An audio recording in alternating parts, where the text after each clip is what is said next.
जय हिंद दोस्तों, my name is Kritika Sahu. घटना चक्र की सीरीज़ में हम कवर कर रहे थे मुगल डायनेस्टी एंड आज देखेंगे questions and answers related to the chapter Jahangir. So let's get started.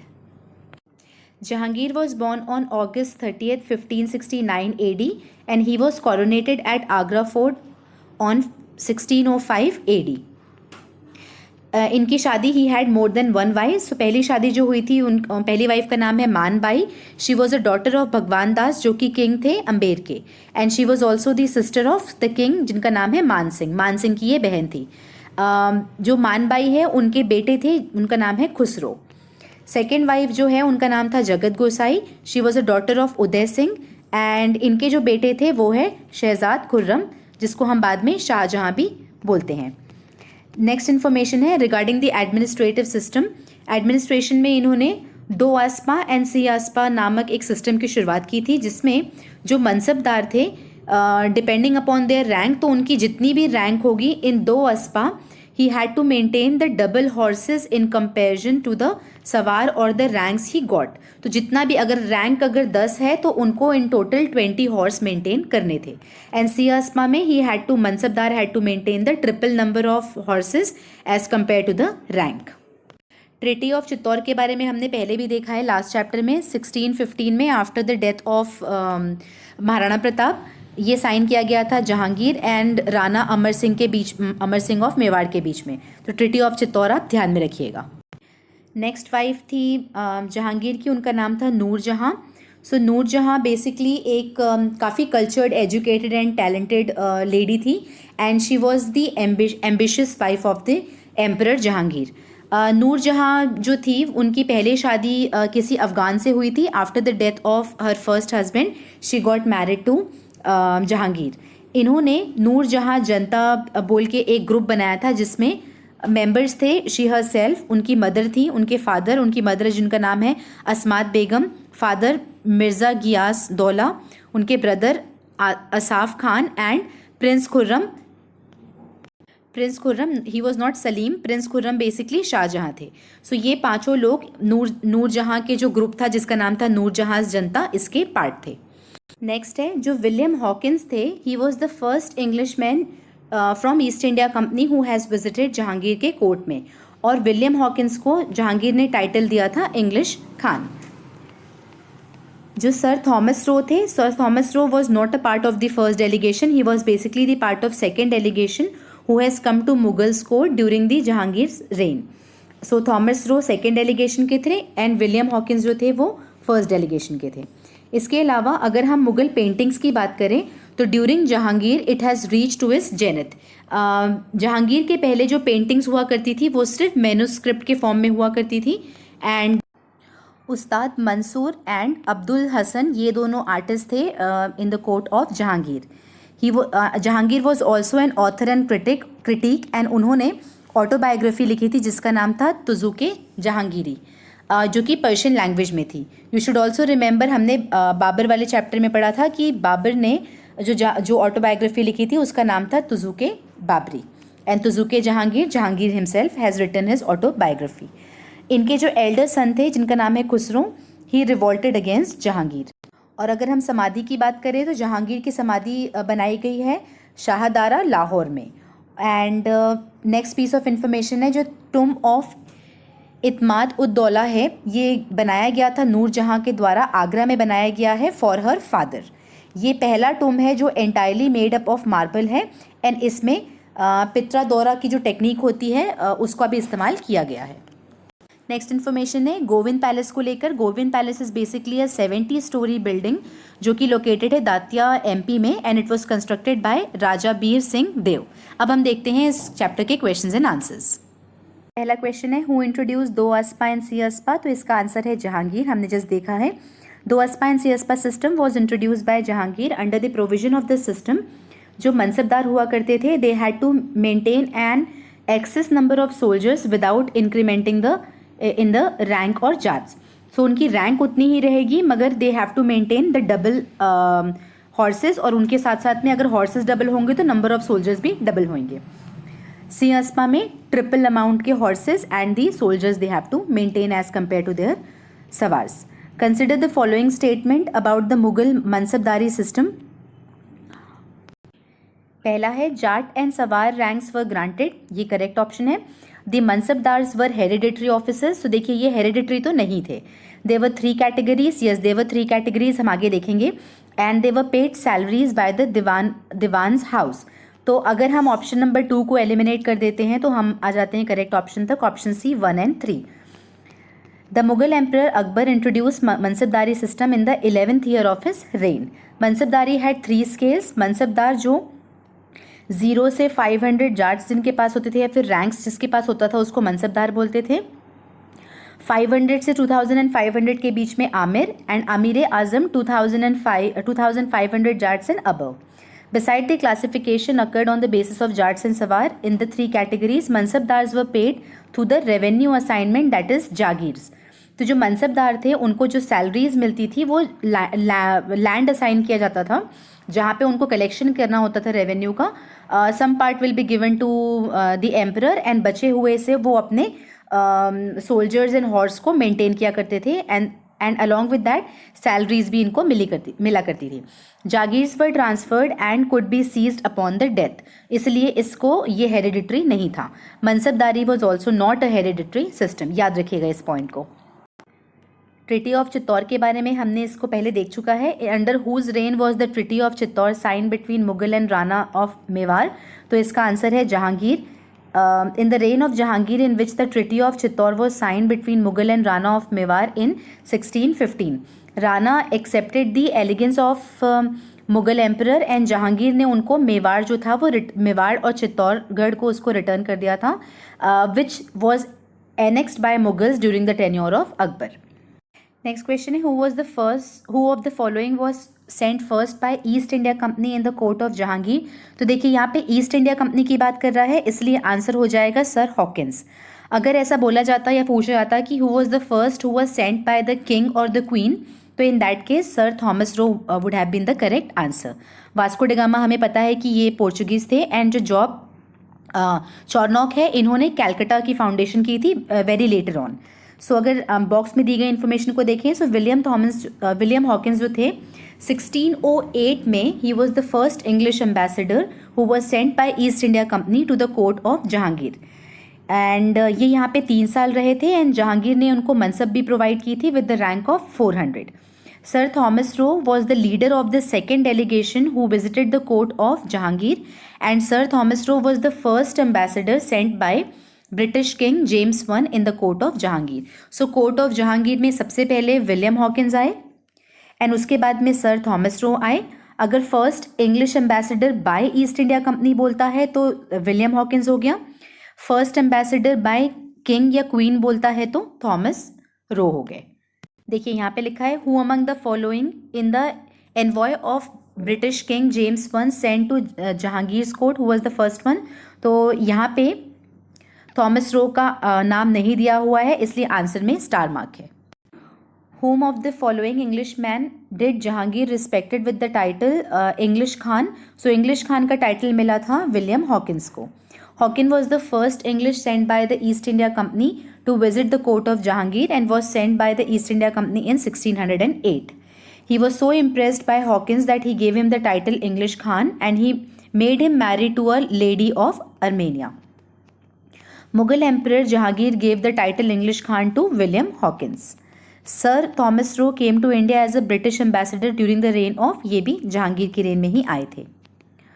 अगर हम टाइम पीरियड देखें तो sir Thomas Roe visited India during the reign of Jahangir as British ambassador. ये थे रिप्रेजेंटेटिव ऑफ जो किंग थे इंग्लैंड के जिनका नाम है जेम्स I, इनके रिप्रेजेंटेशन में आए थे 1615 से 1619 के बीच में। And he narrated a clear picture of Jahangir's rule. He was sent to Mughal court to acquire favorable facility for the trade of British with India. Sir Thomas Roe as an ambassador of James I came to India. ये आए थे 1615 में। He arrived at Surat on 18 September 1615 as the ambassador.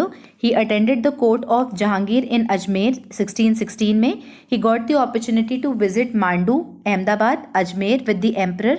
He also went for hunting with the emperor. He stayed for 1 year in Agra.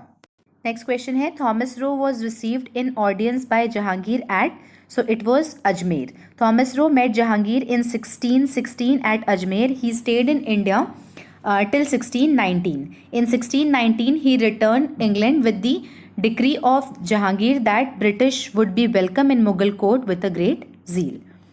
Which English ambassador came behind Jahangir from Ajmer to Mandu? तो ये थे Thomas Roe. Thomas Roe arrived in Mughal court in 1616. He got the opportunity to visit Mandu, Ahmedabad, Ajmer with the emperor. He also went for hunting. Next है a Dutch traveller who has given a very valuable account of the reign of Jahangir was. तो इसका answer है Francisco पेल्साट. देखिए जो Peter Mundy थे ये he was a British traveller who came during the reign of Shahjahan. Nicole Manucci जो थे वो इटालियन ट्रैवलर थे who came during the time of succession war. William Hawkins हमने देखा है जहांगीर के समय पे he was a British traveller.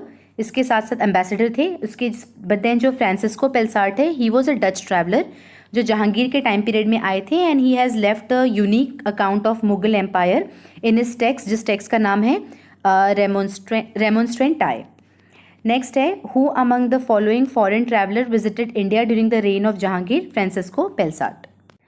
Which Mughal emperor has no mausoleum in India? तो इसमें आंसर है हमने पहले देखा है जो बाबर थे इनकी जो समाधि बनी थी वो काबुल में बनी थी अफगानिस्तान में एंड जहांगीर की जो मसोलियम है वो बनी है शाहदारा लाहौर में. तो option B and D would be the right answer for this question. Where was emperor Jahangir buried? तो ये थे Lahore. Among the following whose tomb is situated outside India? So Jahangir.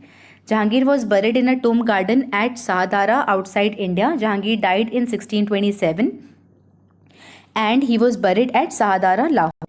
His son Shah Jahan ordered a mausoleum to be built as a permanent memorial. Next question है Mughal painting reached its zenith under? So it was Jahangir. The Mughal painting reached its zenith under the reign of Jahangir. इसके पहले जो paintings हुआ करती थी उनका उसका जो कंटेंट हुआ करता था it was confined to manuscript और जहांगीर ने इस बॉन्डेज को फ्री किया. कुछ पेंटर्स हैं जिनके नाम है Farooq Beg, Daulat, Mansur and Abu Hasan. These were such painters who have inscribed their name in a golden word in the history of Mughal painting with their talent. Ustad Mansur and Abul Hasan was a excellent painter और इसको recognise भी किया गया जहांगीर के द्वारा. Ustad Mansur was specialised in depicting plants and animals while Abu Hasan was a portrait artist.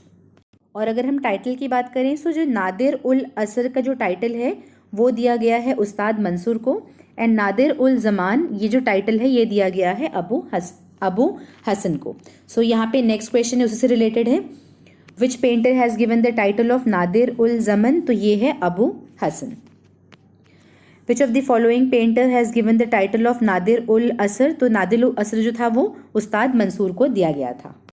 Next question है the greatest painter of the bird at Jahangir court? जो plants and birds की पेंटिंग कौन बनाता था? मंसूर. और पोर्ट्रे के लिए जो फेमस थे वो थे Abul Hasan. Which of the following Mughal emperor wrote the autobiography in Persian? तो ये इसका आंसर है Jahangir. Jahangir was an outstanding author as well as a critic. He wrote his autobiography in Persian language जिसका नाम था Tuzuke Jahangir. Jahangir has had recorded his merits as well as demerits in his autobiography. This memoir has been divided into 3 parts. जो पहला part था वो preface था which was written by Muhammad Hadi after the death of Jahangir in which the early life of Jahangir is mentioned. Second part जो था वो original piece और original text बोल सकते हैं which was originally narrated by Jahangir. और जो third part है वो it was also written by Mohammad Hadi. Babar wrote autobiography जिसका नाम था Tuzuke Baburi in Turkish language. दोनों की लैंग्वेज अलग अलग थी वो याद रखिएगा. The killer of Abu Fazl was rewarded by? So it was rewarded by Jahangir. The coronation of Jahangir took place on 3rd November 1605. A week after the death of Akbar, he assumed the title of Nuruddin Muhammad Jahangir Badshah Ghazi. He provided high designations to his associates in his court, in which murderer of Abu Fazl, जिसका नाम था राजा वीर सिंह बुंदेला, इसके बारे में हमने पहले पढ़ा है, was also rewarded. Jahangir started his reign with liberalism, forwarding the custom and tradition of his father Akbar, and issued the order with which demonstrated concern for the welfare of the people. Of which of the following who had rebelled against the Mughal emperor Jahangir? तो देखिए जहांगीर को जो rebel किए थे वो उनके दोनों बेटे थे, which is Khurram and Khusro, ये भी थे। इसके साथ साथ में महाबत खान ने भी उन पर रेबेल किया था। Jahangir's eldest son Khusro revolted against Jahangir just after his coronation, but उसके बाद में जैसे ही वो एम्परर बने सो इनका जो रिबेल था उसको सप्रेस कर लिया गया बाय 1606 तक। The revolt of Shahzada Khurram was dismissed by the Mughal empire under Mahabad Khan in 1623। In 1626 Mahabad Khan भी रिवोल्ट किए थे अगेंस्ट जहांगीर। अगला सवाल है, Khusro was the son of which Mughal emperor? तो ये हमें पता है जहांगीर एल्डेस्ट सन था ये जहांगीर का, जिनकी मदर का नाम था Man Bai. Who of the following was not a member of Nur Jahan junta? तो नूरजहां जनता की लिस्ट हमने देखी है, 5 लोग थे। इनमें से जो जहांगीर थे ही was not part of the Janata. Noorjahan was a cultured, educated, intelligent, dominating lady and ambitious wife of Mughal Emperor Jahangir. Noorjahan's Janta consisted a group of 5 people, जिसमें herself, her mother Asmat Begum, her father Mirza Ghias Beg, Itmad ud-Dawla, her brother Asaf Khan and Prince Khurram. Prince Khurram, son-in-law of her brother Asaf Khan. Prince Khurram was also known as Shah Jahan. Has been allied with Nur Jahan through most of his father's reign. Starting में ये साथ नूरजहाँ के साथ में थे जो शाहजहाँ थे, but later on when she swung her support to her son in law, उसके बाद में इन्होंने इस जनता को छोड़ के ही rebelled. Itimad-ud-Daula's tomb of Agra was built by, so it was built by Nur Jahan, ये हमने पहले देखा है। tomb of इत्माद-उद-दौला was built by Noorjahan at Agra between 1622 से 28 के बीच में, after the death of her father. This elegant monument is located on the left bank of river Yamuna. The main mausoleum is built with white marble. Itmad-ud-Dawla had a special place in the chronicle of both history as well as architecture. The monument is priceless because this was the first tomb जो था जो entirely marble से बना हुआ है. In spite of the marble के साथ साथ this was the first time when a new style of ornamentation was done, which was known as Pitra Dora. Next question में हमें मैच करना है, बिल्डर्स के नाम दे दिए गए हैं अलॉन्ग विद द मॉन्यूमेंट। तो देखिए हमें पता है कि जो अकबर का जो समाधि थी उसको कंप्लीट करवाया था जहांगीर ने। तो अगर हम डी ऑप्शन नंबर डी को 4 से अगर मैच करें तो will be able to reach to the right answer. जो जामा मस्जिद था संभाल का, ये बाबर ने बनाया था। दिन पनाह जो कि दिल्ली में है ये हुमायूं ने बनाया था। कंप्लीशन ऑफ अकबर्स मसोलियम ये था जहांगीर ने, एंड जहांगीर महल बनाया था अकबर ने। गोविंद पैलेस के बारे में हमने देखा है, ये कहाँ पे लोकेटेड है? तो ये दातिया मध्य प्रदेश का जो पार्ट है वहाँ पे लोकेटेड है। It was a 7-story building which is located in Datia Madhya Pradesh. It was constructed by Raja Bir Singh Dev in 1614 with stones. It was an excellent specimen of the architecture of Bundela. So ये बुंदेला आर्किटेक्चर का पार्ट है। Painting and architecture ornamented on the wall of Govind Mahal attracted travellers. Last question है इस chapter का, जिसमें हमें बताना है कि इनकरेक्टली किससे मैच्ड है। तो देखिए जो टूम्ब ऑफ जो निज़ामुद्दीन औलिया है ये लोकेटेड है दिल्ली में, ना कि अजमेर में। Tomb of Sheikh Nizamuddin Auliya is in Delhi, not in Ajmer. He died in 1325 and was buried at Ghiyaspur Delhi. So option D is incorrect. Amir Khusro and Hassan Muhammad Dehlavi were eminent disciples of Aulia. Other pairs were correctly matched. With this ये chapter यहाँ ख़त्म हुआ। हम अगला chapter जिसका नाम है शाहजहाँ, ये हम कल तक अपलोड कर देंगे। Till then keep learning and keep revising. जय हिंद।